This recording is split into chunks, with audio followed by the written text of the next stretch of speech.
I'm guessing we are alive. I don't know. Okay, it looks like we are, and it looks like my sound's fine. Hello, Buzz. Can you say something so I can check your volume here? Hello. Okay, why isn't it showing up as loud as me? I don't know if it's as loud. Control room.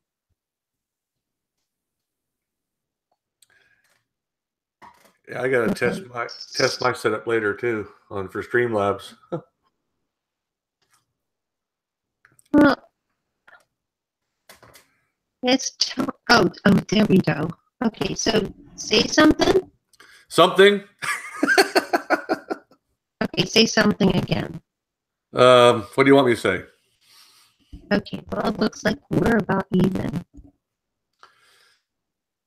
Hello, hello, hello. Hello, hello, hello. I got you live and loud here, so. Okay, but it looks like I need to make you louder, and I don't know why. Maybe you get closer to the microphone. Will that work? I'm guessing this looks right. I don't know. I can't tell anymore. I wish they'd make some software to make it easier. You know, all the technology they have out there, but they can't have an automatic boop. You know, adjust settings button. Yeah, well, that's part of the problem. Is down here, I'm looking at the bottom, and it's going, okay, I'm like hitting them in the middle range. You talk, it shows up as you talking, but it doesn't show any middle range or anything. So I don't know where I'm supposed to set you. So I don't know. Hi. There. Well, as long as you're coming through, that's all that matters. Well, I need to hear you too, silly. Okay, so this is our plan, is we are going to be calling IRS. And we know that right now, Eastern time, it's after hours, and I bet they're going to answer. So the first number we're going to be calling is 515-325-4819. I have another number for us to call as well, but they're not going to be able to hear you on this go round, so it's going to be me doing it. All right. On the next go round, I'm going to figure out how to make it so you're doing it. Okay. Okay, here we go.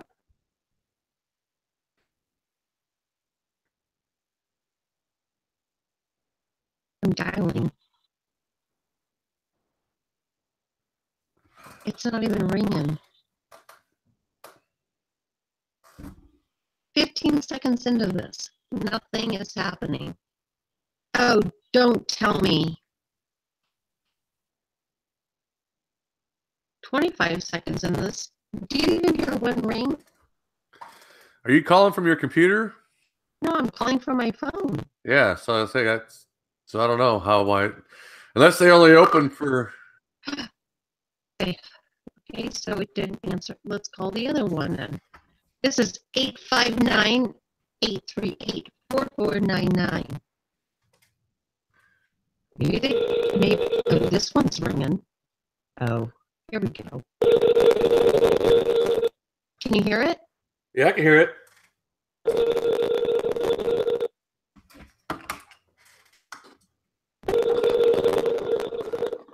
Okay, are they going to answer?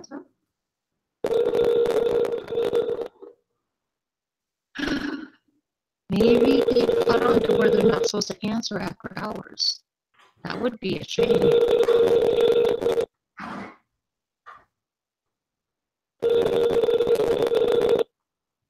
Oh, now I'm super sad. Even scammers have bankers' hours. Yeah, even scammers took up bankers' hours. This is crazy. I did this last year, and they answered even at midnight. Huh.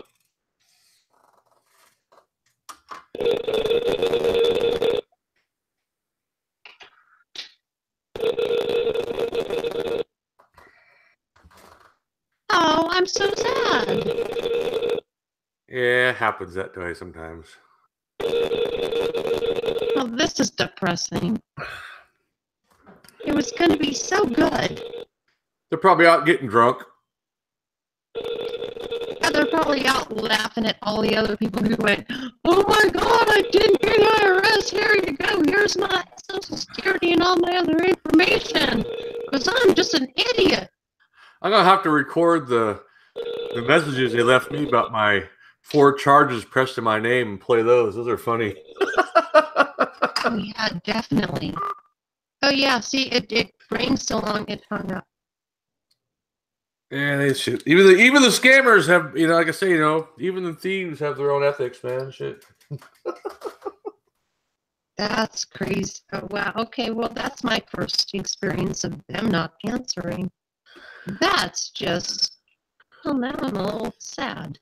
They must be the new level scammers. They haven't got to the point to have 24-hour access for people working there on the clock. Budget crunches even hit these guys, man. That's crazy. Yeah, well. So sorry. That's all right. Of like a baby with food all over her face. It happens. You just have to redo your stream one of these times to catch them when they're in there. No, it's all over. I fed her. I went up to go visit, and I was up there for almost 2 weeks. And I'm like, she needs to be in a walker. And they're like, what are you talking about? I'm like, she's obviously wanting to walk. She needs a walker. Get her a walker. So we got her a walker. I'm like, she clearly wants food, because I jokingly said, you want to buy my hamburger? And she's like, bleh. I'm like, she wants food. No, she doesn't. And they're like, yeah, she does. And so I was feeding her pears, and they're like, oh, she hates them. I was like, no, it's not that she hates them. She's not used to the texture. That's what that face is. I don't know what this texture is. And then I found out a week before I came up, my daughter shoved a whole spoonful of pears into her mouth. And was like, no, you gotta do a little bit, let her get used to it. Oh my God, you're gonna choke your child. What are you doing? And well, I don't know. And I'm like, well, God, there's plenty of information on the fucking YouTube to figure this out. And I didn't have YouTube when I had y'all. So I don't know why. Oh yeah. I'm having such a hard time with all this stuff. I don't get it. I don't understand. So that's right. I'm just a bad mom. I said, no, I'm the bad mom. Remember that? That's what I was always called. I'm the bad mom. Yeah, kids don't come with instruction manuals though. So. Yeah, well, yeah, and kids don't come with instructional manuals, but there's kind of little tiny rules that you've got to kind of go by, like when you start introducing food and different things. And oh my God, my baby, she is so friggin' funny. She is so funny, and so I was with her. No one else is around. And what do? I start singing, and she just gives me the vocal fry right back at me, and I was like, oh, she knows how to sing. And so I started doing the do, re, mi, fa, sol, la, ti, do. You know that whole thing, right? Yeah. You're old enough. You know that. And so I was doing that, and they walk in. They come back home, and we're back at the dough, and she's going, Ray, and she goes, and she's doing the note, but it's all in vocal fry. It's really fun. She's holding these notes as long as she can. She's just looking at me, big eyes, her mouth wide open. It's so funny. And they're like, oh my God, she's singing back to you. And I said, yeah, and? Yeah. She's not crying. Yeah, that's fucking. There's a problem with me singing with my baby. Oh, really? Well, she's not crying, so Yeah, I think we got an accomplishment. And yeah, so I keep telling my daughter, I keep telling her, I said, on her first birthday, I'm buying her opera lessons. She's got the one, so she's loud enough, and two, she likes me singing, so she's gonna be good. yeah. And my daughter's like, I'd rather have the diapers. I'm like, oh, at 1 year old, you should be getting out of the diapers. It's like I tell my kids, I said, when I have grandkids, I get all the noise-making toys I can find. Oh, just to make them even more crazy, yeah. Yeah, well, that's like, hey, it's like that's what grandparents are for. You know, you get the kids, shake them up, then send them home. You know. No, I want to be the noisemaker for my baby. See, that's the crazy thing is I want to be the crazy one. I mean, I hold her. I mean, ever since she was born, I held her a certain way, and that's the way she likes me to hold her. Yeah, that's as soon as and that's the way she wants me to hold her all the time. Yeah, and she does these funny. I mean, she gets all excited and she kicks her legs. And so I'll like walk up to her and kick in one leg crazy like she does. In fact, my daughter got a video of it, which is super attractive, apparently. It's horrifying when I saw it. Oh my God. I was like, I'm losing my nuts, Well, I I'm gotta just trying to amuse the baby, that's my job. As soon as they hit the toddler age, I have a good advantage. I have an electronic drum set where they can put the headphones on and bang on it all they want, and I'm not going to hear them. So, the irony! I have the same thing. Yep. I got the same thing. I'm a drummer, so I gotta. That's my problem. I write lyrics, I do some singing, and I play drums, but I can't do them all at once, so they kick me out of the club. Oh, see, I can sometimes play keyboard when I feel like it, or when I really learn a song. I'm really good at it then. Well, my dad got an organ back in this years ago. We had the keys would light up, the C, D, E, G, A, B, whatever. And there's this one song that the Christmas song, "Hark the Herald Angels Sing." I memorized it only because I memorized the key pattern and how to play it. That's the only song I can play on the keyboard now. That's funny. Well, I ended up getting an organ that I saw. It was at a welfare, Goodwill or whatever. And I was like, I want this. And my husband was like, fine, if it's here next week, you can get it. And guess what? It was there the next week. I was like, yes, we're getting it. Which was funny because they priced that. I mean, we're talking the big, huge, honking, super heavy organ. I mean, it wasn't like the joke organ. I mean, it was a full-blown organ. $90.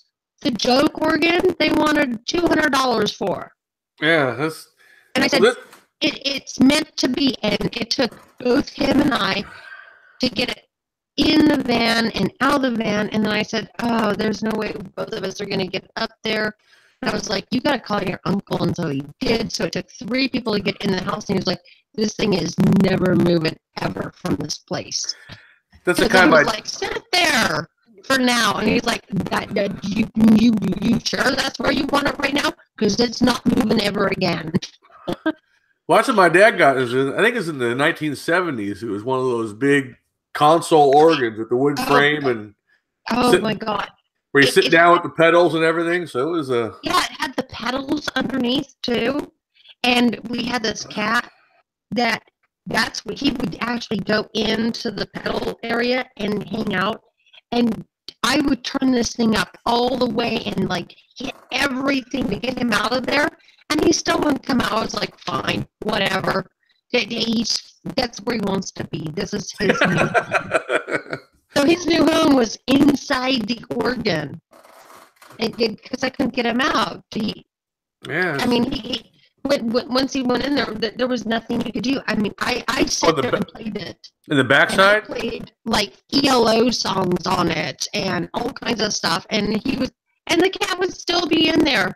Even with me hitting the pedals and everything, he's like, "Oh, fun and dandy." Yeah, but because he came out when he wanted, but that was his rest area, and he didn't care how loud it was. I'm thinking, oh my God, it's so loud out here. I can't imagine how loud it is. That's only because the speakers project in front. There's no noise really behind the speakers. Oh, but it still had to be vibrating inside on him. But he may have liked the vibrations though too. So that's.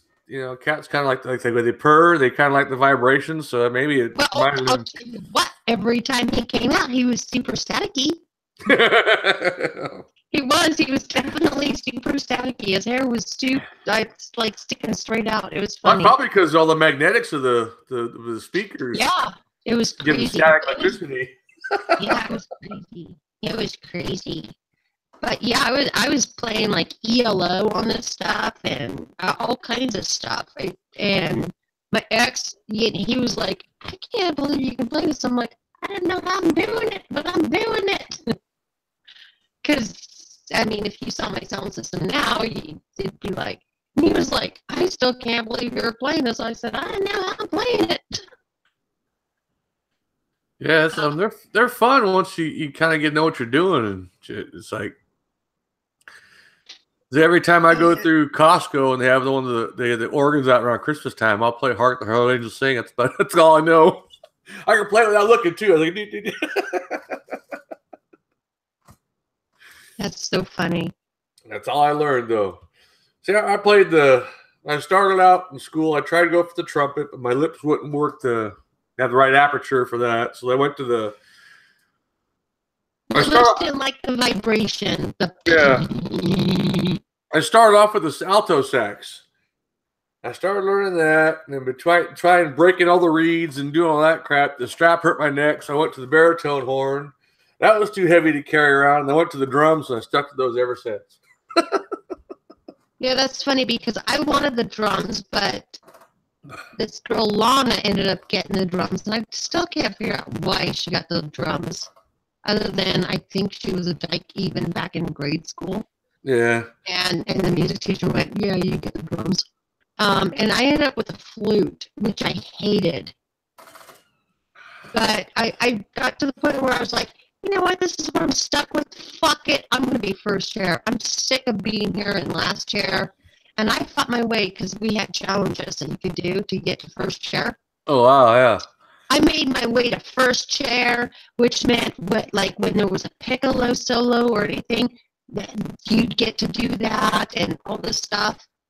And I just remember, I fought my way all the way to first chair, got there, held it, and we ended up having this song where there was a piccolo, and so they gave me the piccolo. I mean, the flute was mine. I had to buy that. But they didn't expect you to buy the piccolo and the flute. So they were like, "Here's the piccolo." And I learned it, and I did all this. And at the end of the song, the music teacher was like, "And on the solo was the saxophone player."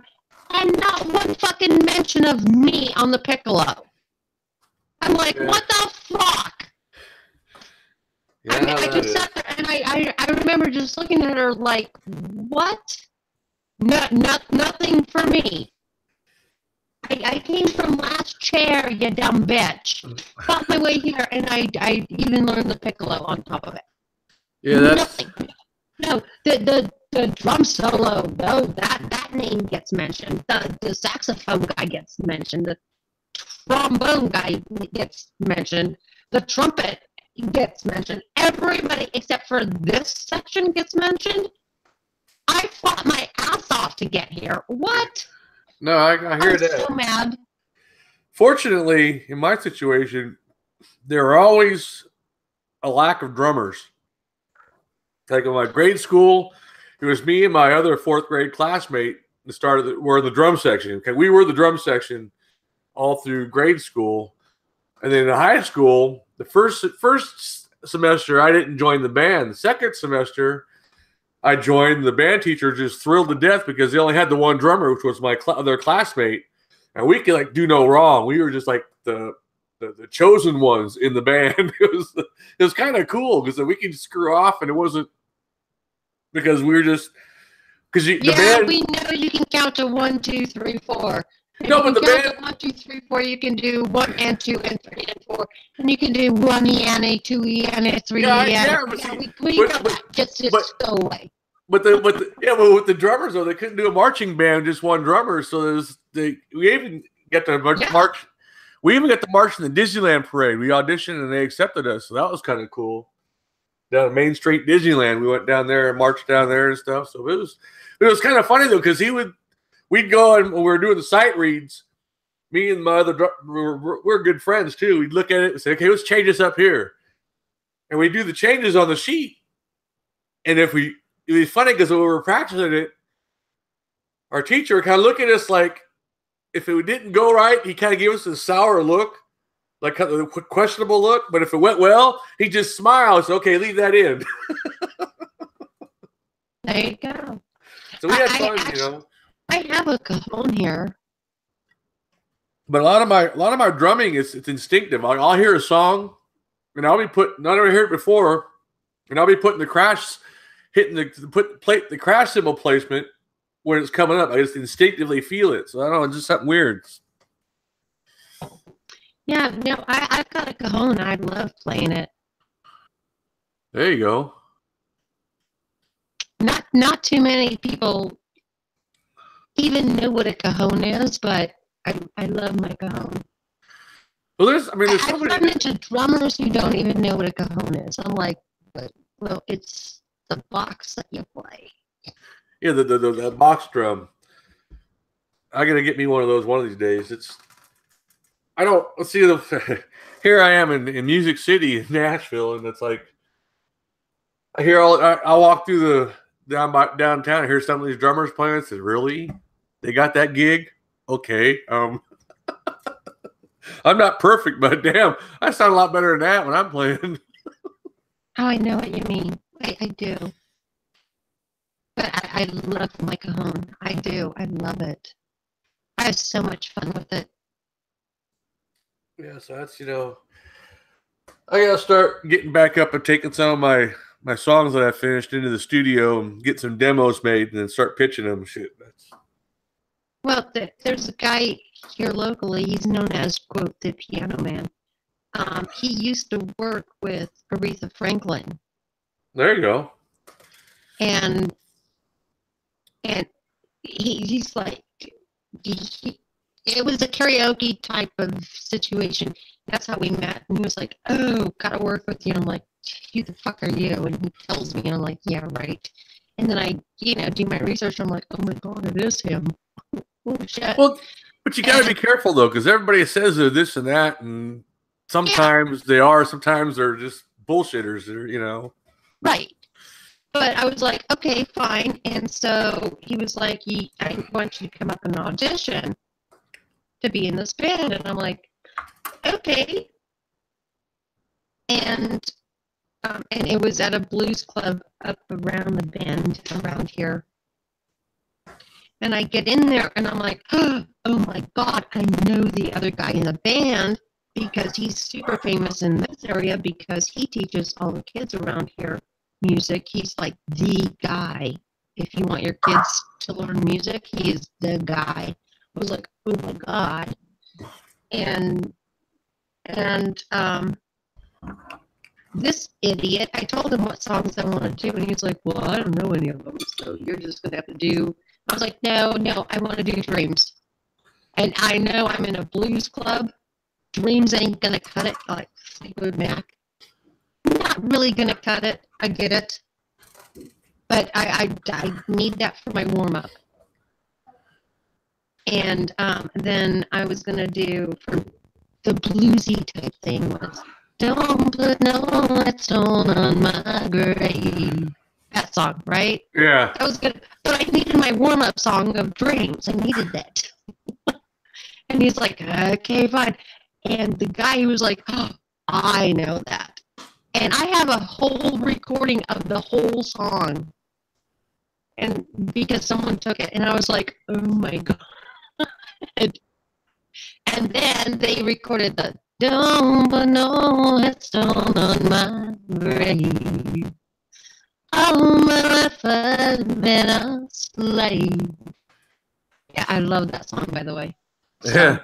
once I start, it's hard for me to stop on that song. But I need my warm-up song. That's how it is, you know. Oh yeah, no, I was a karaoke monster. That was So I did the warm-up song of Dreams, Fleetwood Mac, and it's not karaoke, it's him playing it, and this very famous guy in this area playing the violin type of friggin' thing that he had. And I was like, oh my God, I don't even, and halfway through the song, I'm like, I don't even want to jump back in because he's going haywire on this, but it's sounding good. And so I just sat back and I was like, you guys tell me when you want me to come back in on the song. That's it. And then, you know, he was like, with his little violin thing. And then he looked at me, he's like, come back in. I'm like, okay. Off of the song that the guy who worked with Aretha Franklin, who I'm auditioning for, saying, we can't really do this song. It's like, man, you just totally fucking blew the house off of this song. Yeah, that's a little crazy. But what was even crazier was the owner, and I'm telling you, this was an area where I was like, my car is going to get broken into. I don't want to walk back outside because it's going to be dark when I do, alone. It's a scary area. And this is not a good area for a little white girl like me. And I'm not white, but I look white, so it's still not good. And the owner was like, okay, we have this concert coming up. We want you in it. And what other 80s type songs white 80s songs can you do? And I looked at her, I said, did you just ask me what other 80s white songs I can do? And he said, yeah. I said, I can probably do a lot of them. I can do a lot of white 90s songs too. He's like, that's great. All right, we want you in. I'm like, oh my God, I'm going to get murdered in this. I've never heard that before. That's I've heard of 80s and 90s music, but not 80s white or 90s white. I was like, oh, Joe, can you do any more of these white songs? Oh shit, that's funny there. Didn't know they were really white, but okay. Sure. Yeah, it's like my first karaoke experience. I was in the Marine Corps. They sent us to Minnesota for cold weather training. I did ask him if me singing Prince songs would count as me doing white songs. He said, of course. Wow, okay. Apparently Prince is white too. So we went out to we set up the forward party. The captain took us out to this one bar. And it had luckily the ATM machines gave out in $5 increments for some reason. I don't know why, but I had only $20 left in my name. So I took 15 out until I got paid. We went to this one bar. I didn't go for dinner. I'm sitting at the bar drinking. They had karaoke there. Someone put me in for Birds of the Bees.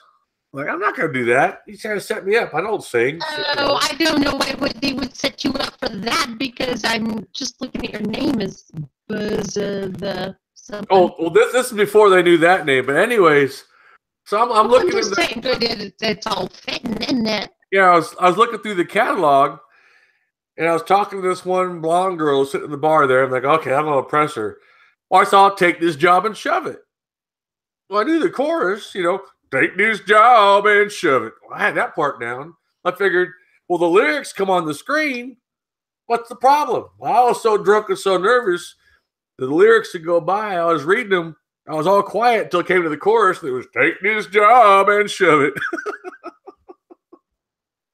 But after that, I started learning some of the songs and started doing it. And I was a karaoke monster for a while. So it got to the point I'd go in town and people recognize me in my hat and say, "You're the karaoke guy." I say, "Yep, that's me." So take this job and shove it. I'm working here no more. Yeah, that was my break into the karaoke stuff. And after that, you couldn't stop me for a while.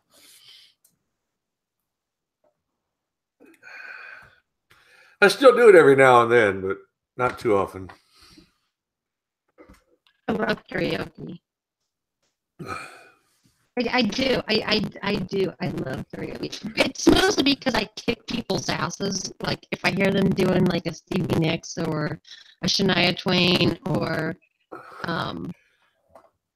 a Faith Hill or a Martina McBride or whatever I know I can actually fucking pull off because I did it as a living. I love it because it's like, I'm gonna take that one down very quick. But you got to find the right club.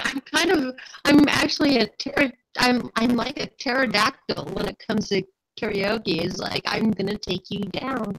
Well, there you go. No, which is not. I mean, if you could do it, go out and knock it out. But I've seen some of these clubs that they start mixing dance music in with this stuff. It's like, look at the way I used to KJ back in the early '80s. I think it was this one bar I filled in for a KJ for him. No, that was Laserdiscs. Yeah, Laserdisc. But yeah, that was a big machine with a big, huge round. Yep. It was bigger than a record. Yep, Laserdisc. That's what that is. Yep, the Laserdisc. I remember that. It was Pioneer Laserdisc. Yes, it is. And I was KJing this one club, but the way I would do it is when I did the show, I'd open up with the first song to get the kind of thing, get the mood started. Everybody else would sing, and then until if there's dead music, I'd fill another song, or that's when you play the dance music. Well, some of these clubs around here start doing the dance music every 3 songs. They play this dance music that nobody's dancing to. So look it, people are buying drinks to sing. So why don't you just put them all through, and then once you have no more requests, then play the dance music till you get more requests. Or even just do a rotation that lasts for an hour. Yeah, and then have 2 or 3 songs like the Macarena or It's Electric. But just play 2-3 songs that people are gonna get up, and it's still gonna be the karaoke people who know those dance moves anyway. Yeah, I mean I don't run the bar, so it's kind of like that kind of ruined the feel for me because I'm sitting around for so long. It's bad enough the rotation is as long as it is. And then every 2-3 songs, they're playing this dance music in between. It's like, well, if I need to learn to adjust my buying my beer, and according to how many times I sing, and that'll get cheaper. Well, no. When I did KJing, which I did, I was actually one of the first females in Vegas to be a KJer. And it's only because I had a totally different company, unrelated, that paid for my JBLs to do this other stuff. So anyway, I'm digressing. But when I did my KJing, I told the bar, I said, you're going to pay me this amount. I'm going to take tips. That's how you get to cut in line. Yeah.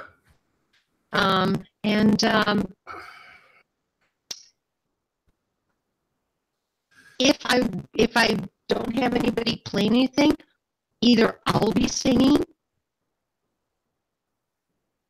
That's why you're paying this amount, because that's what I'm going to charge for me to be singing for this amount of time anyway.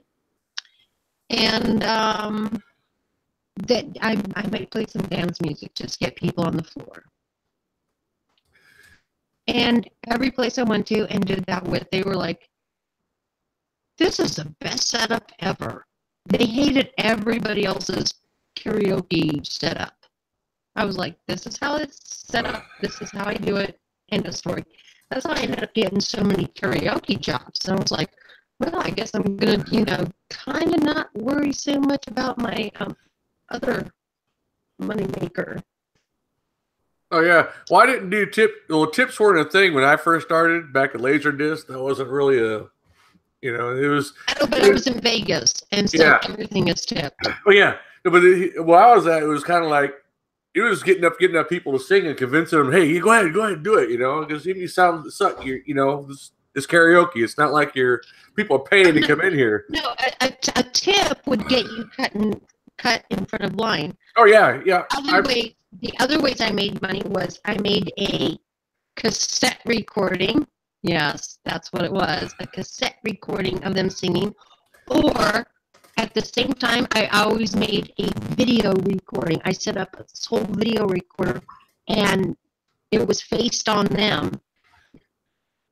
There you go. And so they would get a real video recording as if, you know, they were there on a big stage and everything. I think I was getting...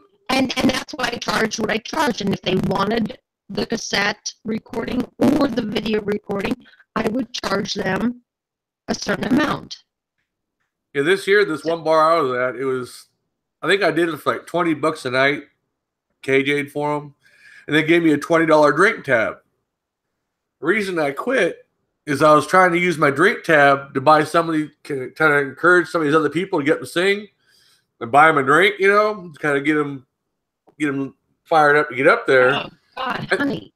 And they wouldn't do it. They said, you have to drink the liquor. I'm like, who cares? I got $20 worth of drinks coming to me. Who cares if I drink them or somebody else drinks them? You know, so that's why I left. I said, I'm done with that shit. Oh, you did it wrong from the get-go, honey. You needed me around to teach you how to do it. No, but the thing was, I was like, I had people that were just borderline getting ready to go up there and sing. And once they bust their karaoke cherry, it's a matter, they get addicted and they get them up there again. So there's the people that I was like, they're friends of mine. I was going to buy them a drink too. It's like, hey, I haven't seen you in a while. Here's a beer, you know, on my $20 tab. And the bar goes, no, you can only drink the $20. I said, what do you mean? What's it matter? I got $20. Once I hit that max. Who cares who's drinking it? Yeah, that's what I was saying. That pissed me off, so I quit. I said, I'm done with this shit. You know, it's like no matter if I got a $20 tab and I want to buy it to some, you know, some pretty girl in the back. What do you guys care? It's a $20 I'm gonna be drinking anyways. It's part of my fee. If I want to give it away, that's my gig, you know. But yeah, they didn't want to do that, so I said, all right, fine, I'm out of here, man. You know. Needless to say, they got shut down years later for selling the minors and stuff. So it was like, yeah, that's well, it is what it is. But no, it was a principle thing. I said, no, this is BS. I'm trying to get your club more money, and of getting this one guy a free drink to get him over the edge to get up there and sing, so he sticks around and sings more songs. And buys more liquor to sing more songs. That's making you guys money in the long run. But that's, you know, that's just how, you know, that's fine. I said, the sad part is a lot of bars that they're worried about the wrong fucking things. It will, although the price of drinks today, $20 ain't get you very far, anyways. Well, it doesn't matter. Most of the places are worried about the wrong fucking things anyway. Yeah, I know, but it's how they want to run their bar. It was their bar. I said, fine, okay, this is your rules. I don't like your rules, so I'm just going to bail. I'll go somewhere else and do my singing and do my KJ if I did anymore, which I didn't do anymore after that. But, you know, I was like, oh, I can stay home and do it. Oh, yeah, well, no, it's, I mean, yeah, definition now with technology, you don't have to go anywhere to do it, but in fact, I can set us up to do karaoke right now. You want to do some? I sure, I don't care. But it's like, I always like the live crowd because when I used over here in Nashville, there's this one bar. They got the cordless mic. So I get off stage because I know the songs that I do, I've got it memorized anyways. I love it when the crowd gets into it and they sit there and I go chair to chair and have them sing a little bit while I'm doing the song. Like, Friends in No Places was my signature song for years. In fact, I missed a trip. Obviously, with your voice, because it's so loud. I missed a trip to Hawaii it was like a few points. I missed a trip to Hawaii. I got second place in a contest one time doing that one. But I did the live version, and when the live part where Garth goes and tells her, hey, he's Garth Brooks and all that crap, I improv it. Because that's what I call myself. Yeah. Well, I improv that whole section and plugged the club, and they had a thing, one of those Reader Choice Awards deals. So I said, everybody go on the Reader's Choice Awards and name this club the best burger in Sonoma County and doing all this stuff, you know. I came in second place, which I was happy with. It was fun. I had a good time, you know. But I had a full house because everybody who's in the contest brought all their friends. I only about like one person to cheer me on, so it's like, hey, I'm using everybody else's friends, and they're having a good time. That was my prize right there, singing to a full house. Yeah. Then there's one karaoke contest I was in, which was really cool. Is that the preliminaries was karaoke. Once you got to the finals, you did karaoke, but with a live band, which was really, I love that one. That's one of my best performances there I ever did. Was "Give Me 3 Steps" was a song. I was at a sore throat, an ear infection. It was about 7 Jack and Cokes that night, and I did my best performance ever. That's usually how it works. In fact, that's how I met my husband. I met my wife at karaoke too. I was in a live band for the first time, and the place was totally packed except for this one table. And I walked up to him. I said, "Is this seat taken?" Because there was nowhere else to sit. It's like, no, it's fine. And his roommate was the congo player in the band. And I said, "Can you watch my stuff? I got to change my clothes," because I had to get in my performance clothes. And I came back out of the bathroom. He was like, "What the fuck happened?" He was looking at me, and I'm in this sparkly blue one-piece outfit. It was so Elvis-y. It was, I look back at it, and I love that outfit, but I also realized how fucking cringy it was at the same time. Yeah, well. But I looked hot in it. It fit my body perfectly. It was awesome. That's somehow. In fact, I still have it. It's downstairs. like the night I met my wife, the night of the Marine Corps ball, I was waiting for a ride to my reserve unit. She was in the audience, and I saw her head pop up, and I asked a bunch of group of girls what they were singing and whatever. They weren't going to do ever. And I saw her head pop up, and, well, you know, I wrote her a poem, and, well, that's history is set right there. But, yeah, well, I asked him, I said, "So you're a dealer?" Because it looked like he was dressed in white and black pants. And he instantly thought, she's asking for drugs. And I'm like, thinking, you're a dealer. What do you deal? It's Vegas. It's obviously cards or dice. What are you dealing? Oh, yeah. He was like, what the fuck? I've never been ever asked that outright about drugs in my life.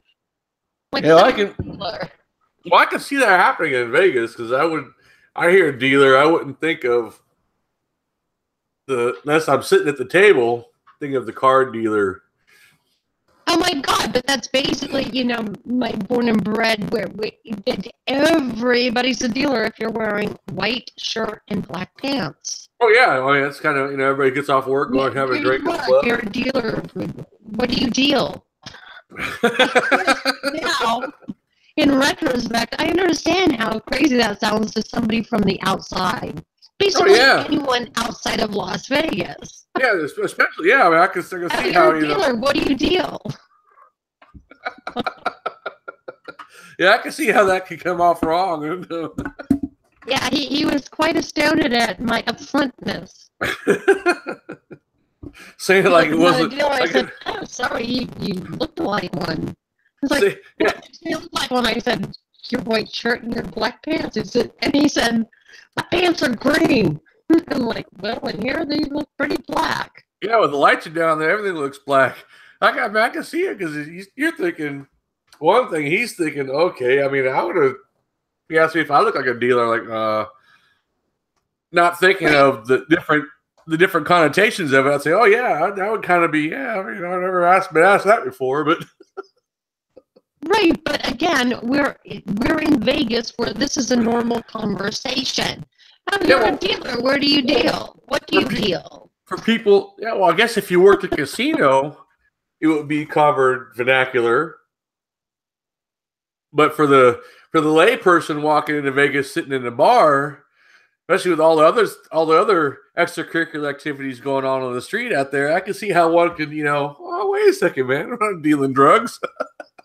Well, hey, that one apparently pickup line from me, it lasted for 20 years, so. Hey, if it works. Too much. No, if it works, hey, that's you gotta patent that thing, man. Yeah, you're a dealer. What do you deal?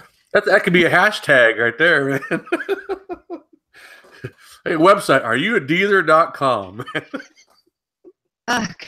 Yeah, but no. In retrospect, I totally get where he's coming from, But I still think it's very funny, and I think it's awesome. No, it's a cool story. It's one of those things where you can tell your kids and your grandkids down the road, and it'll be a family story to make memories, and not Yeah. Hey, this is gonna be great.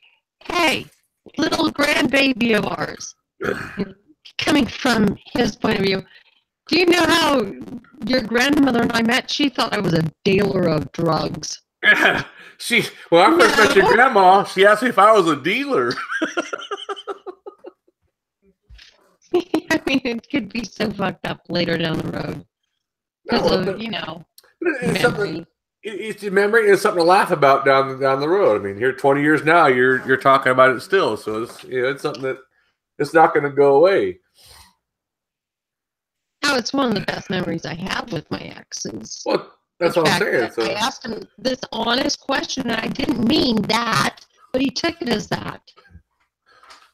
Well, but in the time frame when you asked it, that was probably a big thing at the time.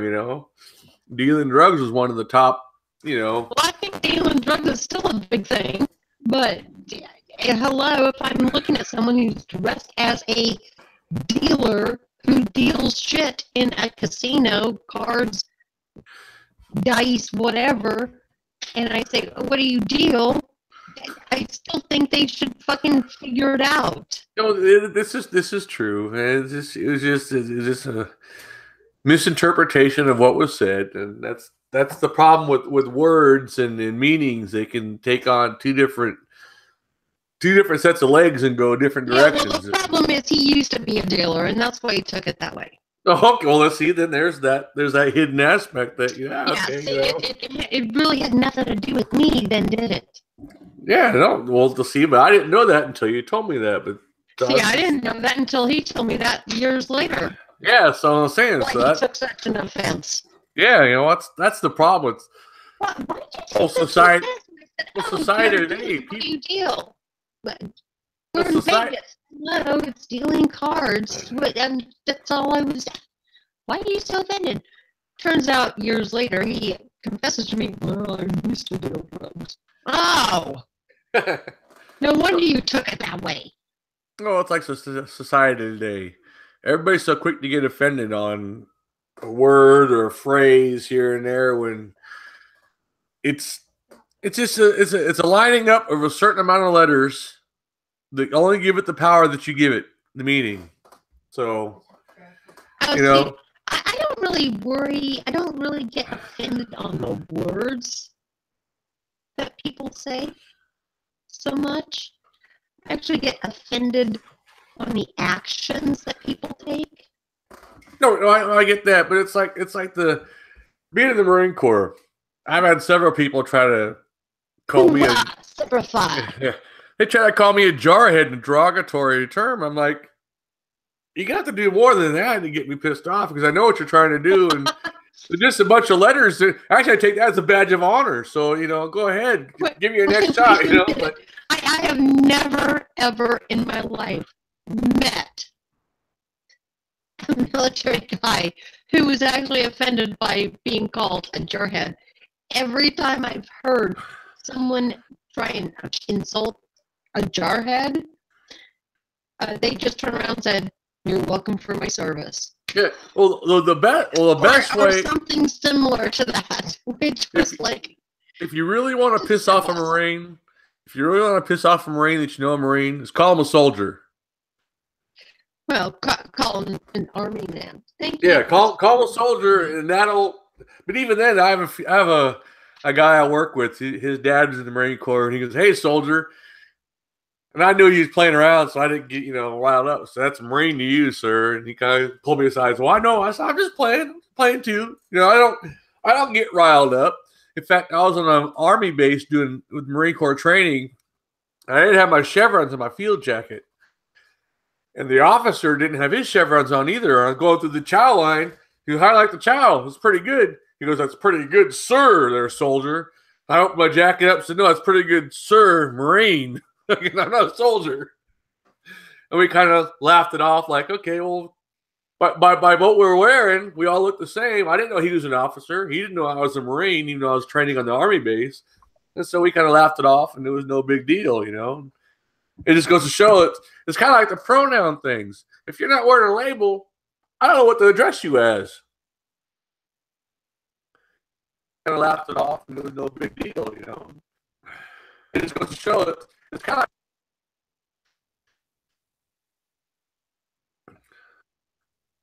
Hello? Yeah, I'm here. Okay. You just kind of shut off on me. Yeah, I think my internet dropped off for a second or something, which happens sometimes. But it's without wearing the proper insignia, you don't know how to address somebody else other than what they look like. That kind of goes with these gender pronoun deals and stuff. Unless you wear a label, I don't know how to address it. I can tell the difference between a Marine and someone who's in the Army and someone who's in the Air Force. I can tell the difference. Well, so I don't need to worry about the pronoun so much. I get you on that one there. Some blue-haired or crayon-colored whatever comes across in my view scope. What am I supposed to call you?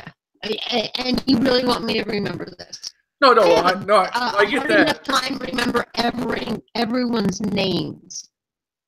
Well, but you want to make me not only remember everyone's names, because calling you by name is offensive to you as well, for some reason. Well, that's the thing I'm going on now. They want to say, you have to call me by a certain pronoun. Okay, well, let's play the game. I'll guess your pronoun if you can guess my proper noun. And I got millions more proper nouns than you got pronouns. So let's go. Let's see who wins. Yeah. I have mommy, I have sister, I have daughter, I have aunt. I mean, what pronoun do you want me to insist that you take it from? Fuck you. Yeah, no, either he or she or that's what I'm saying. You get the two. You get the two generals. He or she. I call them like I see them. And if you're outside of that, I give three. He, she, or it. I don't even give them that. I said, look at this one dude I saw. I was on a Greyhound. 80s. Do you remember back in the 80s, Pat? And people would ask Pat the questions to figure out Pat's gender. Nobody could figure it out. Well, remember that? Yeah, I remember that. I was in a bus terminal. I'm going to go with it at some point. Well, I was in a Greyhound bus terminal going back to Northern California one time. We stopped in San Francisco. There was a person wearing a dress with a full beard. Now, to me, it's a he in the dress. I'm just, based on my visual and biology, it's a dude in a dress. That's just how it is, Now, you want to be called something different until you wear a little name tag or a binary pronoun tag saying how you want to be addressed as a pronoun. I'm not psychic. You get one or two shots. That's how I look at it. I call it like I see it. If I call it wrong, that's because you didn't label yourself the right way. It's like a product in the grocery store. You got jalapeno peppers and you got bell peppers. Well, if you don't label it right, you might get the wrong set of peppers. Yep. So It's like, do you want a lemon or a lime? Either one. They're the same. No, they're not. they're both citrus. That works, right? And why are you not asking me if I want an orange, a lemon, or a lime? They're all citrus. Yeah, you know. So it's But they're not the same, are they? It's exactly. It's kind of funny watching that whole deal. It's like I commented on someone's video about being a transphobe. I said, well, does that mean they're afraid of transmissions or trans fats? Yep. All right. Well, I'm really sorry we didn't get to call the IRS. Well, maybe next time. The first one hung up, and the second one just rang and rang. Maybe they're on to you. Maybe. Well, I'll talk to you later then. All right. Well, I hope you sub to me, and I'll sub back to you. Yeah, I'll look you up on YouTube. Well, this is the one to go to. Alrighty then. Because my other YouTube, I have no strikes. I didn't violate anything, but they took away my live streaming. This is my only live streaming ability here. YouTube is screwing me up. I haven't gotten big enough yet to get the super chats and stuff, but I'm working on it. Oh, honey, you don't have to be big enough to have YouTube screw you. I guarantee that. I'm the evidence of that. I fly below the radar, though. I'm in stealth mode so far, so. Well, lucky you. I just haven't pissed the right people off yet. Don't worry, it's coming. I'm working on it.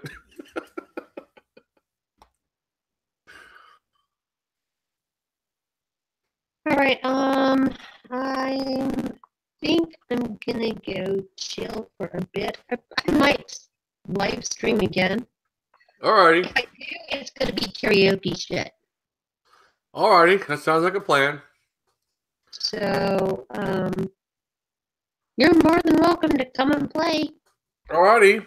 Well, if I'm up and around, I'll look into it. Well, it's only 8:21 now, so you can't be falling asleep very soon. Oh, this is true. I'll talk to you later. I'm so happy to meet you, and thanks for coming on with me. Yeah. I'm so sorry we didn't get to play with the IRS. That kind of sucked. Yeah, thanks for inviting me. I'm gonna have to call my jailers and have a talk with them too one of these days.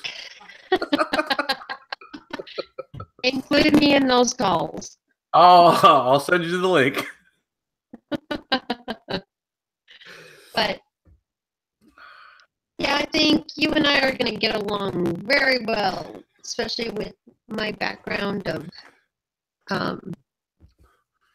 family being in the Leo area. Well, there you go. That's always good. It's always good to find some like-minded people. You know, there's too many that assume what goes on and not knowing the background really for the. Yeah. I agree. I mean, you're gonna get bad people in every job on every walk of life, but it seems like in this job, only the bad people get publicized. Well, I mean, if I were going to totally dox myself, I would show you where the Leos in my family actually did what they were supposed to do, and they got medals and different awards and different honors and whatever. You know, I had an uncle who was shot in duty back in the 70s, so I know how that is. So it's, but well, tell them all thank you. Well, most of them are dead, so I can't. Oh well, you know, if you have any ones that are alive still. But keep doing what you're doing. I have one that's alive, and he's sitting in Alzheimer's, so even that won't work. Okay, well, I thought I'd make an effort, anyways. Well, it's great that you made an effort, but I just thought I should make it clear that most of these people we can't even talk to.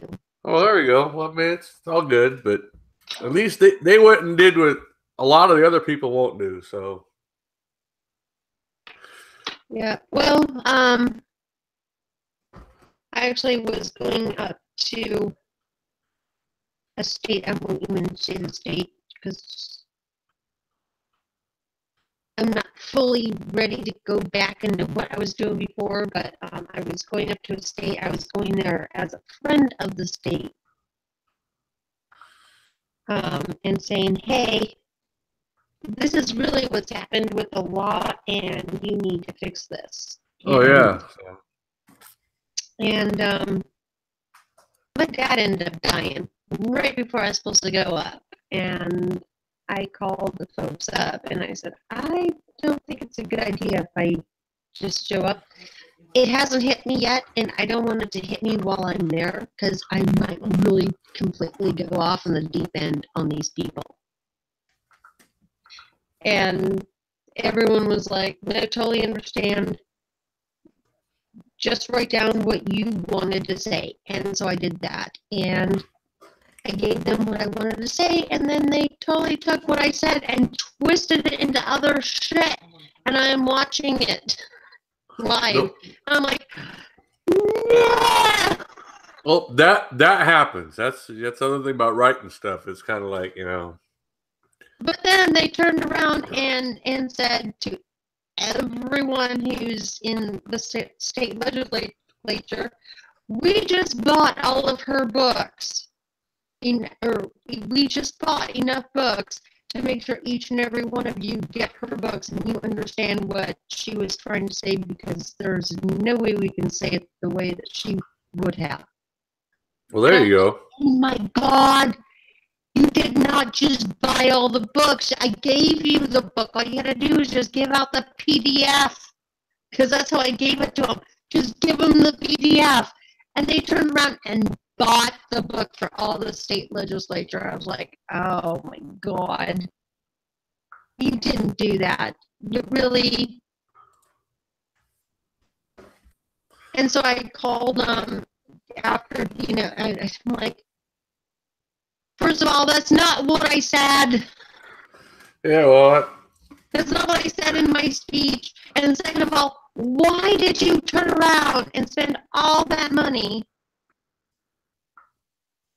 on my book when you had the one and all you had to do was share it? Why? Because, well, money is free, man. We wanted you to have, the money for all your books.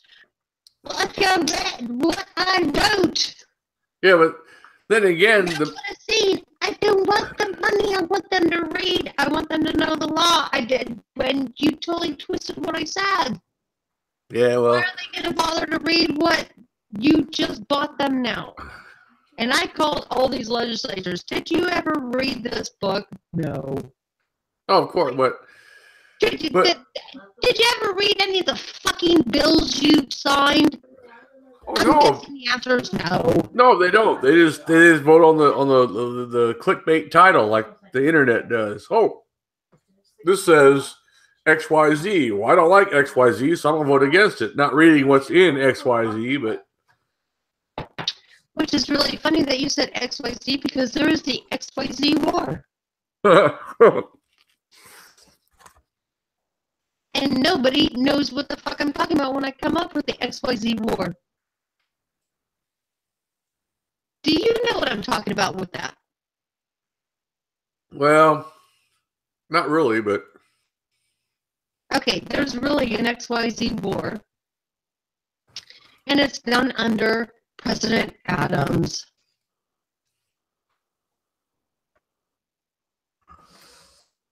I'll have to look that up. Oh, please do.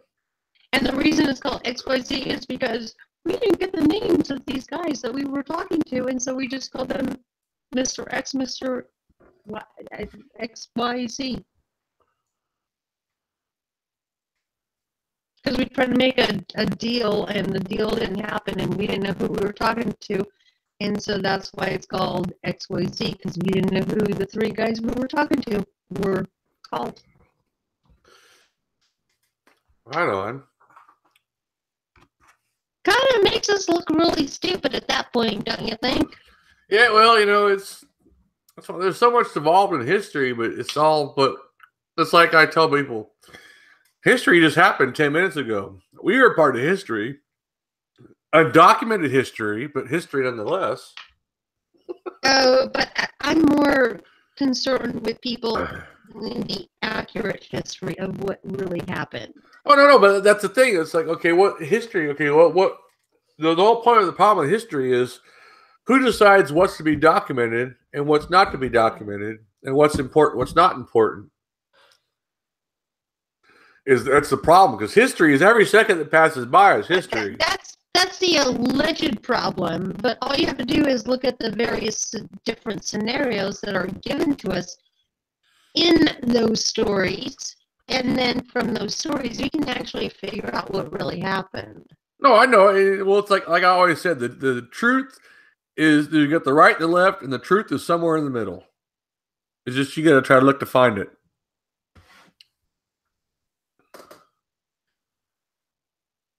Yeah, I think you and I are going to get along great.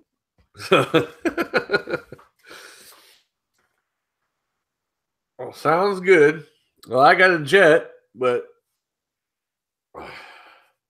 I will look up your channel later, and if I see you online again, I'll see if I can stop by and pop in for a bit.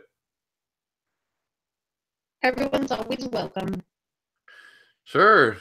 Talk to you later. All right, sweetie. Thanks for coming in and trying to deal with these fake IRS people, but now that weren't going to actually answer. Now that I know what they're up to, I might call my jailers up and say, "Hey, come and get me." I even told the local sheriff in town, say, "Hey, they're out to get me. Come and get me. I'm right here." He even laughed. Oh, goodness. All right, so it's very great meeting you, and you and I are going to get along great in the near future. Good meeting you, and I'll get a hold of your new channel, and I'll try to spread it around as much as I can. You buzz it all you can. I'll do it. I'll put the buzz out there. And I'll rain what I can down upon you. Well, there you go. That sounds good. All right. In the meantime, so Fame, this chick's gonna find you one way or the other. Yeah, he's still at work, I guess. He might be getting home pretty soon here, but I don't know. Oh, but I have this threatening crush upon him now. Yeah, he's a busy guy. Well, you might have scared him off with that though. So we'll see. Well, I made it clear to him, hey, I've always wanted to, jump from a perfectly good plane. All I want is, 1, I want to pack my own parachute, and 2, I want him strapped to my back. Even the Marine Corps. Ask for. Even the Marine Corps, I said, there's no sense jumping for a perfectly good plane as long as it can land. So. Oh, but for the thrill, that if you're gonna do that, you better be able to pack your own parachute. Yeah, but I want that thrill to be okay. Look, if you either you can land or die, or you can jump or die. At least have the options, Goodness me! No, I just want him strapped to my back at this point.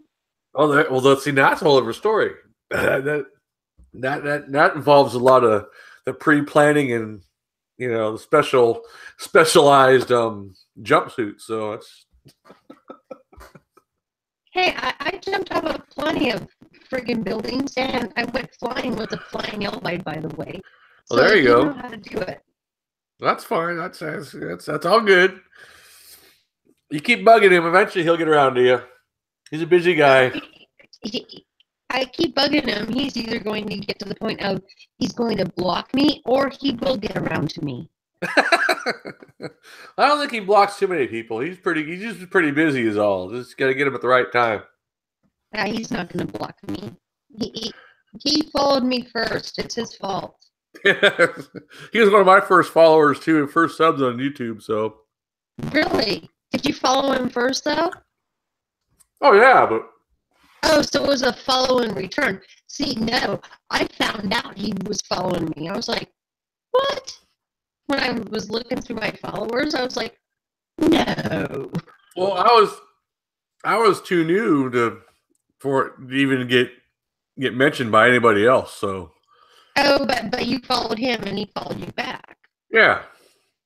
Yeah, see, my scenario is he followed me and I went, oh my fucking God, I'm following him back. Actually, what it was I wrote that parody about him, and I got him a direct message to him, or let him know that I wrote a parody about him on a live stream he was on. So that's how he got notice of me.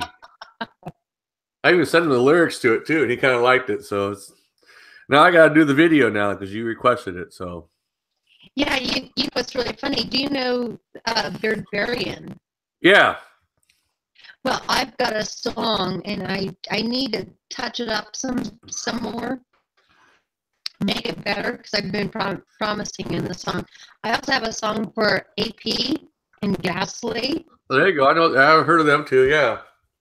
And I actually just started writing a song for Poisoning the Well, but I already had one for So Faint and for Fat Pat. Well, it's actually, okay, here's a secret. My Fat Pat song is actually for Fat Pat's wife. Uh-oh. I won't tell him. Oh, he's going to find out. I'm going to tell him I know a secret. And that's all I'm going to tell him. Yeah, but I love writing parody songs and stuff. Yeah. Beardbarian, I've got his song. I've got to finish it up. I do. In fact, I'm tweeting. I gotta finish it up. But I sent him the lyrics and he was like, that is fucking hilarious. I'm like, okay, fine. All right, I got the approval. Yay. But I just gotta get it done. I just tweeted Fat Pat and told him, I know a secret about you and I ain't telling. You did not. Yeah. He don't know. Bitch. He doesn't know what the secret is. All he has to do is go to this video and listen, and now he's gonna know. He's gonna put two and two together. I know a secret about you, and I ain't telling you. You're so mean. You're so mean. I just, he has no idea that we're even in this chat, man. Can I tell you a secret that's in the song? Sure. Well, no, don't tell me because he might watch the video. He might find out. Well, okay, fuck it at this point. But the reason I was compelled to do the song was because I saw him in a video where he's talking about his wife giving him blowjobs, and he gets a text message, and she says to him, "Can we please not talk about the blowjobs I give you?" And so I was like, I have to write a song about Fat Pat's wife. Well, there you go. And the theme is, please don't talk about the blowjobs I give you.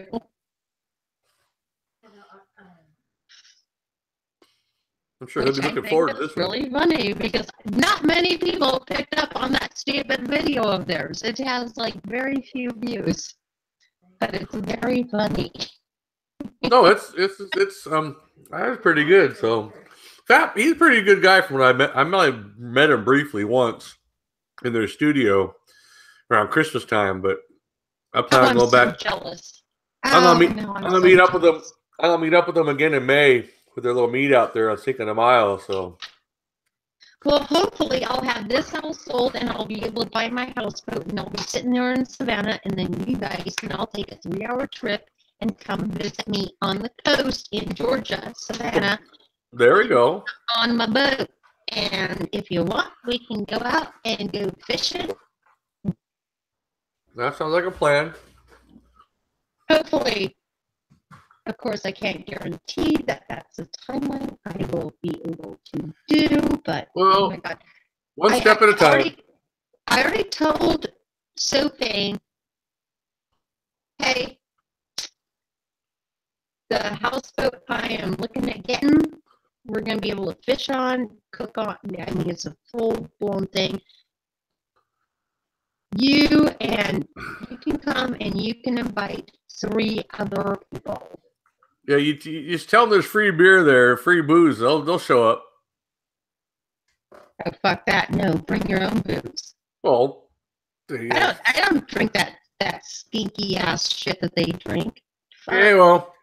No, you bring your own goddamn Red Bull carts. I don't drink that. Well, this promise of a bottle of moonshine, they'll show up. It's me. By then I should have my limoncellos all ready to. Well, there you go. See, I show up for the free drinks. People ask me what my favorite beer is. I said the free kind. That's my favorite. The drink I don't have to pay for is my favorite drink. Yeah, but I also make cheese, so I'm multi-talented. Oh, I like cheese too. The cheese I ain't got to pay for is my favorite cheese too. Well, I make cottage cheese. I cannot make. I say I make cottage cheese. I cannot make cottage cheese to save my life. My cottage cheese comes out tasting like cheesecake. It's just something we got. Cheesecake. Hell, I'll tell you what. I don't know what I'm doing wrong. It looks like cottage cheese, but when you eat it, it tastes like cottage cheese or cream cheese. You know what? I'm wrong. And I don't see a problem with that at all. No, it's just. I like both of those. You're combining the best of both worlds. See. Yeah. But I can make mozzarella cheese, and I'm kick-ass at making mozzarella cheese. There you go. Very kick-ass at making mozzarella cheese. But when it comes to cottage cheese, I don't know what the fuck I'm doing wrong. It looks like cottage cheese, but it tastes like cheesecake. So it's still being eaten. There you go. I still don't know what I'm doing wrong. Well, it's a learning curve. Well, I can, if you ask me to make ricotta, I make ricotta, and it's just perfectly, it tastes like ricotta. Yeah. Which is just a step past cottage cheese. I don't know what I'm doing with cottage cheese, and I'm screwing it up so much that it tastes like cream cheese. I don't know what I'm doing. Like I said, to me, it doesn't sound like a bad problem to me. So. No, it really. Well, the bad problem is people look at it and go, "Ooh, it's cottage cheese," and I don't like cottage cheese. And I was like, "No, but really taste it because it tastes like cheesecake." Don't know what I did wrong. And then they don't believe me. And then there's more friggin' cottage cheese that tastes like cheesecake for me to eat, and I'm getting fatter. Uh-oh. Well. There is a kind of a problem. Yeah, that could be a problem, I guess. So.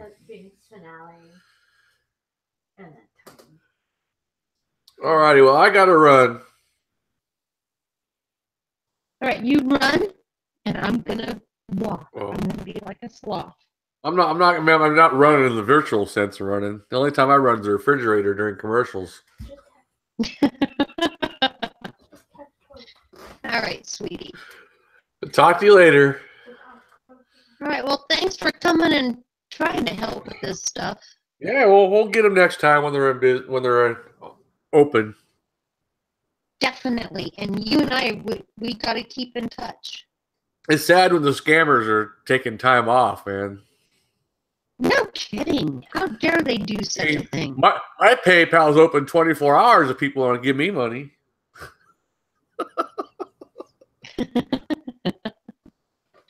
All right, cutie pie. Yeah, talk to you later. We'll keep in touch, and maybe one day I'll be able to meet up with Poisoning the Well, and you'll be there as well. So yeah, I'll get buzzed as well. Well, I'll get there to poison the well. Get buzzed while doing it. Buzzed and poisoned. That's my new goal. Just getting buzzed while poisoning the well. What a combination, man. Shit. Yeah, that's my new goal. Buzzed and poisoned. That's a new hashtag right there. Good. You can pop that hashtag up. All right. Talk to you later. All right, sweetie. Bye. All right. Bye.